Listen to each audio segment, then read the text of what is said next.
sommes de retour sur ce plateau, je vous le disais tantôt, Lodamas est avec nous. Bonjour Lodamas. Bonjour Marie-Josée. Je rappelle que Lodamas est spécialiste des marchés financiers et c'est lui qui va nous faire le point des marchés financiers concernant la Bourse régionale des valeurs mobilières. Et on va commencer tout de suite, Lodamas, avec les indices principaux. D'accord. S'agissant donc des indices principaux, il faut noter que le BRVM 10 est passé de 211,87 à 209,54 points, soit un recul hebdomadaire de 1,10%. Le BRVM Composite a trébuché 0,90% pour clôturer à 232,46 points. Alors que nous disent les indices sectoriels? Des indices sectoriels, il faut noter que le BRVM Industrie a progressé de 2,76%, le BRVM Service Public a évolué de 0,09%, le BRVM Finance a trébuché de 2,20%, le BRVM Transport a chuté de 0,44%, le BRVM Agriculture a baissé de 3,27%. Le BRVM Distribution a enregistré une régression de 5,41% et le BRVM Haute Secteur est resté stable à 222,22 points. Alors Lodamas, on va parler des trois plus fortes hausses et des trois plus fortes baisses enregistrées. Merci. Donc, s'agissant des trois plus fortes hausses, il faut noter que le titre Cervère Abidjan Côte d'Ivoire est passé de 1750 à 1940 francs CFA, soit une progression hebdomadaire de 10,86%. La valeur Uniwax Côte d'Ivoire a enregistré une hausse hebdomadaire de 10% pour clôturer à 4400 francs CFA. Le titre Solibra Côte d'Ivoire est passé de 145 000 à 155 000 francs CFA, soit une évolution hebdomadaire de 6,90%. S'agissant des trois plus fortes baisses, il faut noter tout de suite que le titre CIE Côte d'Ivoire a baissé de 94,54% pour achever sa course en affichant donc une cotation de 3005 francs CFA. La valeur Safka Côte d'Ivoire est passée de 22 500 à 10 400 francs CFA, soit une chute hebdomadaire de 53,78%. Et le titre Vivo Énergie Côte d'Ivoire a observé un recul de 14,50% pour terminer son parcours en brandissant une cotation de 855 francs CFA. Alors Lodamas, on poursuit avec les valeurs à surveiller cette semaine. D'accord, donc s'agissant des valeurs à surveiller, on va tout de suite commencer avec le titre Neiseda Côte d'Ivoire. Nous rappelons que la valeur boursière de cette entreprise est passée de 46 à 47 francs CFA durant la semaine écoulée, soit une hausse hebdomadaire de 2,17%.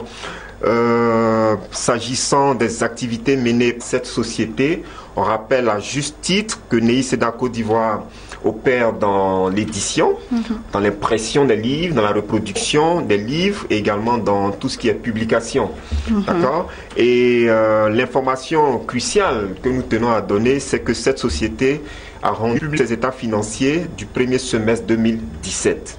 D'accord. Et lorsque vous analysez ces documents comptables, vous vous rendez compte que le chiffre d'affaires semestriel de cette entreprise est passé de 92,06 millions à fin juin 2016 et enfin le chiffre d'affaires était 92,6 millions de francs CFA en juin 2016 et il est passé maintenant à 2,174 milliards de francs CFA au terme du mois de juin 2017. Ce qui est extraordinaire. Ce qui est extraordinaire parce que quand vous faites le rapport, vous constatez qu'on aboutit à une accélération de 2262%.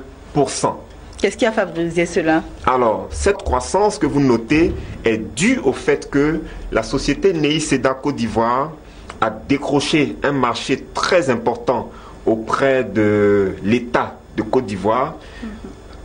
Et ce marché a généré un chiffre d'affaires d'autour de 1,930 milliards de francs CFA. Vous voyez un peu.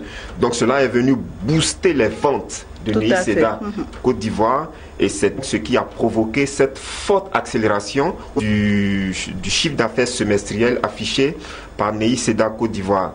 Et je constate avec vous que cela a eu un impact positif sur certains agrégats, notamment au niveau du résultat d'exploitation semestrielle. Ce résultat-là donc a progressé de 94%.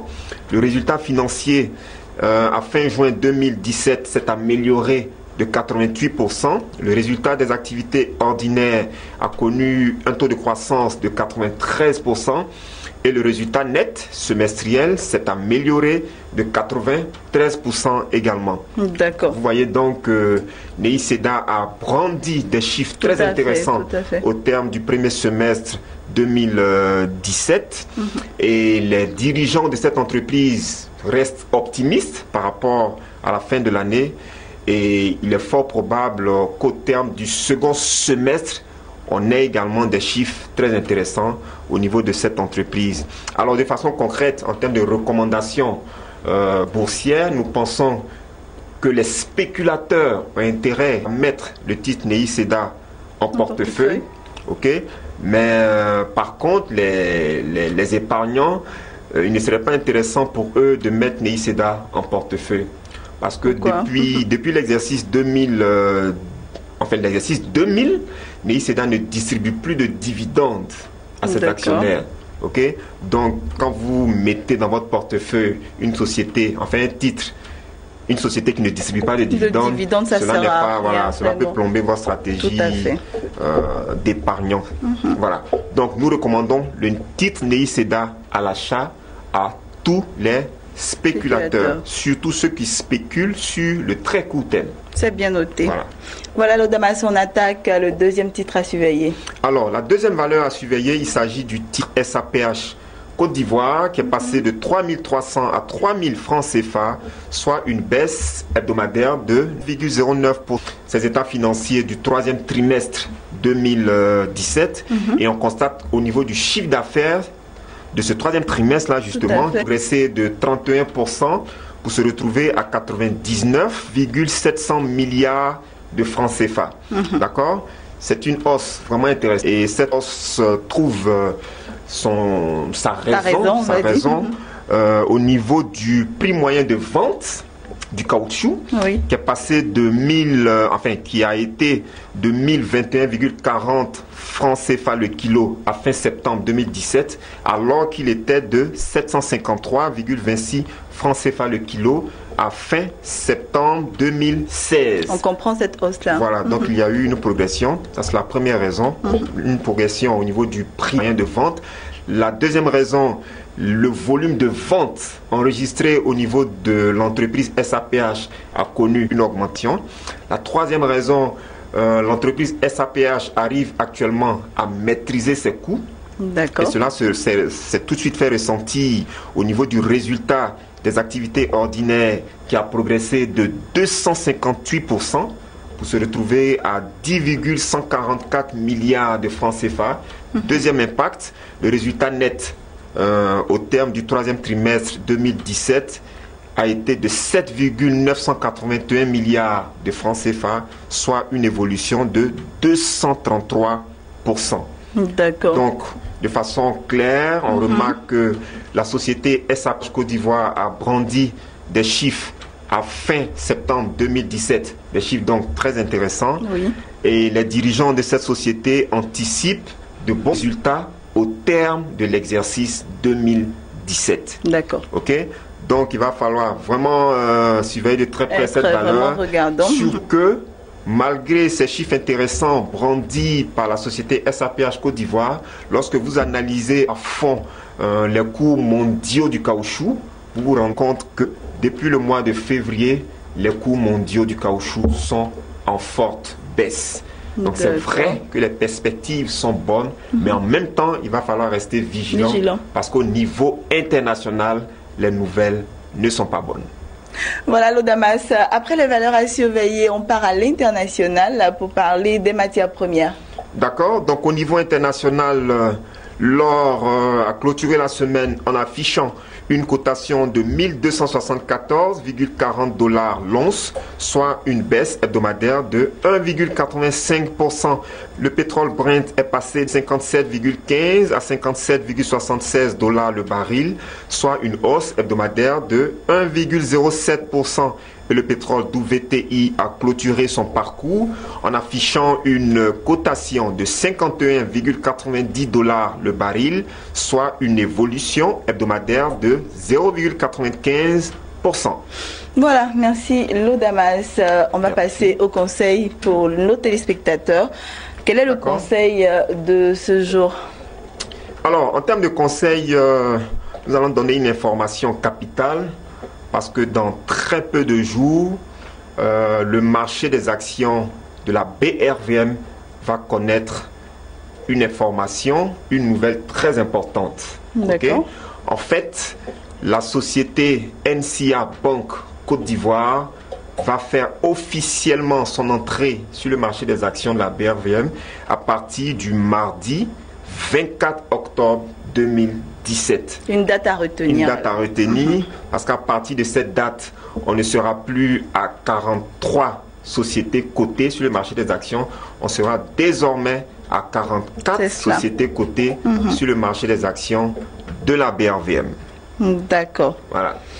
Ok, donc qu'est-ce qu'il faut retenir? Qu'est-ce que les téléspectateurs doivent savoir? Alors, on rappelle que cette société avait lancé une offre publique de vente qui était valable du 3 juillet, enfin du 3 au 17 juillet. Et on a constaté que cette OPV a été clôturée de manière anticipée. Okay? Et en termes de prix, à l'époque, au niveau du marché primaire, les titres ont été cédés à 9 000 francs aux personnes physiques et morales et à 6 750 au niveau du personnel de cette entreprise, NCA Bank Côte d'Ivoire. Alors, pour la journée du 24 octobre 2017, je vais expliquer les choses de façon simplifiée. En fait, NCA Bank Côte d'Ivoire va se retrouver sur ce qu'on appelle le marché secondaire. Le marché secondaire, c'est le marché de la bourse. Donc, après l'OPV s'est déroulé sur ce qu'on appelle le marché primaire. Donc, on aboutit maintenant au marché secondaire. Le marché secondaire, c'est quoi concrètement? Le marché secondaire donne une seconde chance à ceux qui n'ont pas pu avoir les titres NCA Bank au niveau du marché primaire. Donc, ils ont donc cette seconde chance-là pour pouvoir acquérir ces titres. D'accord. OK, au niveau de la bourse. Et ceux-là qui ont pu les avoir au niveau du marché primaire, on leur donne l'opportunité de pouvoir les céder à d'autres investisseurs en réalisant donc des plus-values. D'accord. Vous comprenez? Alors, donc, à partir du mardi 24 octobre 2017, les titres NCA Bank Côte d'Ivoire vont négocier au niveau du marché secondaire, c'est-à-dire au niveau de la BRVM, du marché des actions de la BRVM. Et le prix de référence qui a été fixé, c'est le prix de 9 000 francs CFA l'action. Donc les négociations vont tourner autour de 9 000 francs CFA. Donc si vous avez acquis les titres NCA Bank sur le marché primaire et que vous voulez les céder sur le marché secondaire, il y a un intervalle de prix à respecter. C'est ce qu'on appelle les écarts maximaux. Donc si vous avez vendu trop cher, ça sera autour de 9 675 francs CFA le titre. Si vous avez vendu trop moins cher, ça sera au prix de 8 325 francs CFA le titre. Donc si vous remarquez bien, il y a ce qu'on appelle les écarts maximaux qui sont fixés et donc le prix est balisé. Tout à fait. Pour ne pas qu'il y ait n'importe quoi sur le marché. Exactement, exactement. D'accord. Alors, donc c'est vraiment une opportunité d'investissement et eu égard à cela, nous avons autour de 4 conseils même je dirais, à donner aux téléspectateurs. Le premier conseil c'est quoi? C'est que si vous avez bien suivi l'offre publique de vente, il y a eu une clôture anticipée. L'opération devait se dérouler du 3 au 17 juillet, ok? Mais en une journée, l'opération a été clôturée. Cela veut dire que la demande était très forte. Beaucoup d'investisseurs ont cherché à acquérir les titres NCA Banque Côte d'Ivoire au niveau du marché primaire, mais n'ont malheureusement pas pu acheter ces titres-là. D'accord. Au niveau du marché primaire, c'était à combien? Les titres étaient à combien? C'était à 9 000 francs pour les personnes physiques et morales et à 6 750 pour le personnel de NCA Bank. D'accord. Et quand ça vient sur le marché secondaire? Quand ça vient sur le marché secondaire, il fluctue. D'accord. Il varie. Contrairement au marché primaire où les prix étaient fixes. Vous comprenez? Donc sur le marché secondaire, les prix fluctuent. Tout à fait. Et il y a un intervalle de prix qui est défini. D'accord. Donc le taux maximum de variation journalier, au niveau journalier, le taux maximum est de plus 7,5%. D'accord. Et la baisse journalière la plus importante, elle est fixée à moins 7,5%. Donc c'est balisé, c'est ce qu'on appelle les écarts. Mais ça ne peut pas, le coût sur le marché secondaire ne peut pas être plus élevé que le coût sur le marché primaire. Si, justement, il peut être plus élevé. D'accord. C'est pourquoi quand je parlais d'écarts maximaux, ça dit si vous, par exemple, vous avez acquis les titres NCA Bank sur le marché primaire et que vous voulez les revendre sur le marché secondaire pour engranger des plus-values, il y a une limite que vous ne pouvez pas franchir. Là, par exemple, au niveau de la journée du 24 octobre, la limite va être fixée autour de 9 675 francs CFA. D'accord, 9 675. Et les 675, c'est la marge la plus élevée que vous pouvez générer au terme de la journée de cotation. Et on va dire plus simplement, c'est le bénéfice que vous pourrez faire sur le marché secondaire quand vous allez vendre vos titres. Au cours de la journée du 24 octobre. Je précise que le plafond, il est journalier. D'accord. Il est journalier. C'est un plafond de 7,5% au maximum au cours de la journée. Donc, par exemple, vous avez acquis les titres sur le marché primaire à 9 000. Vous pourrez, au terme de la journée du 24 octobre, les revendre à 9 675. Donc, vous voyez bien qu'on peut les revendre un peu plus cher que sur le marché primaire. Voilà, que sur le marché primaire. C'est bien noté. Donc, la forte, la clôture anticipée sous-entend une forte demande qui existait sur les titres. Donc cet élément est vraiment à prendre en compte. Alors, de façon classique, lorsqu'une nouvelle entreprise fait son entrée sur le marché des actions, il y a un parcours qui est ordinaire, un parcours classique. Au départ, on note une forte accélération. Après l'accélération, le titre atteint un pic. Arrivé au niveau du pic, le titre dégringole. Donc on assiste à une phase de correction. Après la phase de correction, on a une phase de stabilisation. Et après, on aboutit, je dirais, à une phase de normalisation au niveau des différentes cotations. Donc il faut suivre tout ça. Donc il faut prêter attention à cela parce que vu que la demande était très forte, nous, à notre sens, quand nous analysons un peu la psychologie du marché, nous attendons à une forte accélération après la première cotation des titres NCA Banque Côte d'Ivoire. D'accord. Donc il va falloir être très vigilant en termes de stratégie d'investissement, surtout au niveau des spéculateurs. Il va falloir être très vigilant et il va falloir surtout se fixer un objectif. Et nous avons l'habitude de faire allusion à cela. Nous parlons très souvent de surveiller des paliers stratégiques. 25% de croissance, 50% de croissance, ce sont des paliers à ces différents niveaux. Cela peut entraîner une du titre. Donc vous, en tant qu'investisseur, ce sont des paliers que vous devez surveiller parce que si vous espérez une hausse trop importante, vous risquez d'être déçu et vous risquez de ne même pas pouvoir encaisser vos plus-values avant la phase de correction au niveau du marché. D'accord.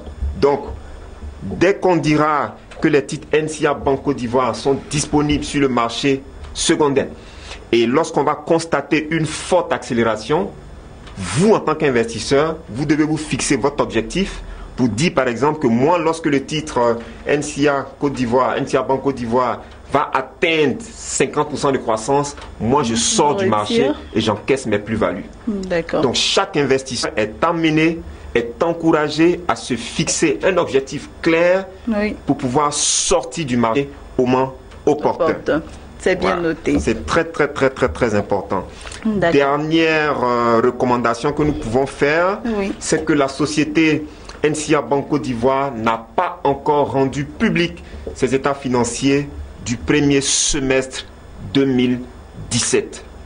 C'est pas encore rendu public, donc certainement qu'après la première cotation, dans les jours qui vont suivre, cette société va rendre public ses états financiers et nous pensons que cela aura un impact immédiat sur la trajectoire boursière de cette entreprise. Donc il va falloir également surveiller de très près la publication des prochains états financiers de la société NCA Bank Côte d'Ivoire. C'est bien noté, voilà. Lodamas. Merci pour tous ces conseils. Merci. Voilà, j'en suis sûre, nos téléspectateurs vont en faire bon usage. Lodamas, merci d'être passé sur notre plateau. Je vous en prie. Voilà, et je vous donne rendez-vous pour une prochaine émission. Merci de m'inviter. Voilà, chers téléspectateurs, c'est ici que nous allons terminer cette émission Business Matin spécial bourse. C'est terminé, nous vous disons au revoir et à très bientôt pour une autre émission.